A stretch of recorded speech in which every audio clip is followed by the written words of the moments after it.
yang aku sudah katakan, saya juga mau mengucapkan duka yang sangat dalam untuk semua korban yang sudah jatuh, baik yang ditangkap, yang dikriminalisasi, yang luka, yang mengalami trauma. Hanya satu pun itu sudah terlalu banyak menurut saya. Lalu soal tuntutan 17+8, bicara kronologi. Sejak awal kami telah mengkomunikasikan tuntutan ini ke DPR lewat berbagai kanal. Pertama, hari Senin itu dimulai dengan tuntutan terbuka di media sosial yang berkembang secara pesat, dan saya yakin dengan perangkat media monitoring pemerintah mereka pasti sudah aware. Yang kedua, hari Selasa kami juga memfollow up lewat jalur informal dengan mem-WhatsApp beberapa perwakilan pimpinan DPR serta beberapa perwakilan partai politik. Yang ketiga, hari Rabu kami juga mengirim secara formal melalui surat email ke seluruh anggota DPR dan pimpinan DPR. Ada berapa tuh jumlahnya, Nur? 580. Pada akhirnya kemarin pimpinan DPR bertemu dengan perwakilan mahasiswa dan direspon oleh Wakil Ketua DPR di malam harinya tuntutan 17+8 ini melalui postingan media sosial. Walaupun itu sudah terjadi, kami paham bahwa janji itu satu hal, tapi pelaksanaan itu adalah hal lainnya. Oleh karena itu hari ini kami ada di sini untuk memberikan tuntutan ini juga secara formal, secara fisik, supaya sudah tidak ada lagi alasan bahwa belum dimasukkan lewat jalur formal. Dan kami juga mau mengingatkan bahwa kami belum puas dengan janji, dengan rencana, dengan kata-kata akan, dengan kata-kata meminta. Kami ingin bukti konkret, kami ingin progres yang nyata. Jadi tolong Bapak Ibu, tolong dikerjakan tuntutan-tuntutan rakyat, dan tolong waktu dikerjakan diupdate dengan terbuka dan jelas, karena kami juga butuh transparansi. Sudah saatnya rakyat Indonesia yang luar biasa ini memiliki pemerintah yang layak memiliki rakyat seperti ini. Salah satu pertanyaan yang sering ditanya, apakah realistis mengerjakan 17 tugas dalam 5 hari?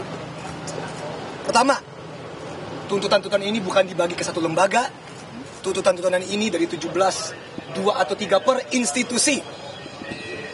Dari DPR, Polri, TNI, dan juga Presiden.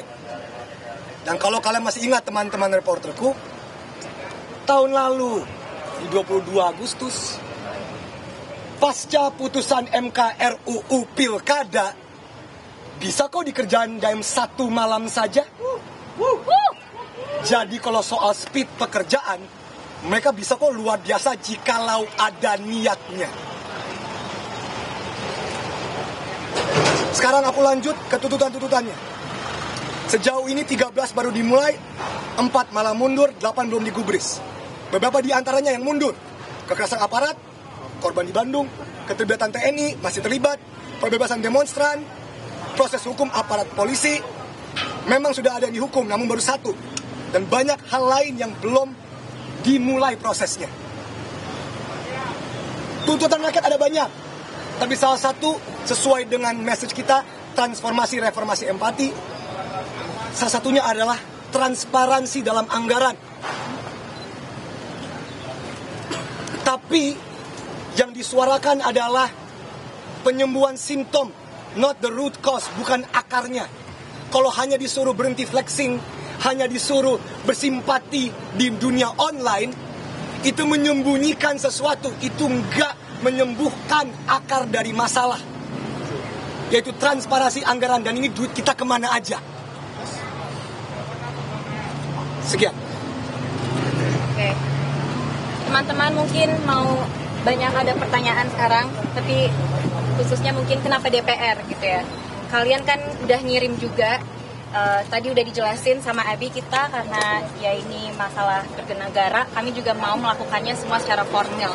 Makanya kami akan memberikan surat tuntutan kami secara resmi sekarang, secara offline.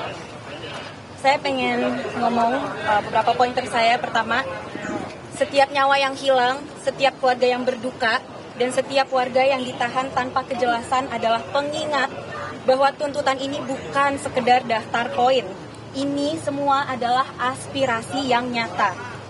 Karena itu, 17+8 harus dipandang bukan sebagai pekerjaan administratif saja, tetapi sebagai panggilan untuk mengembalikan martabat dan keadilan bagi rakyat. Dan betul bahwa DPR adalah institusi yang sudah menyampaikan respons tadi malam, mungkin kalian semua juga sudah melihat di Instagram DPR. Tapi di sini kami untuk mengingatkan bahwa dari 17 daftar itu, tugas DPR sebenarnya bukan hanya 3, tapi juga tugas mereka adalah untuk mewakili kami semua sebagai rakyat untuk memastikan 14 lainnya tercapai. Karena mereka adalah wakil rakyat. Kita juga memastikan DPR ingat dengan tuntutan jangka menengah 1 tahun selain ke DPR, ini ada di sini, untuk mereformasi sistem tata negara secara besar-besaran. Itu yang penting, yang kami mau adalah reformasi instansi-instansi yang tidak bekerja dengan baik.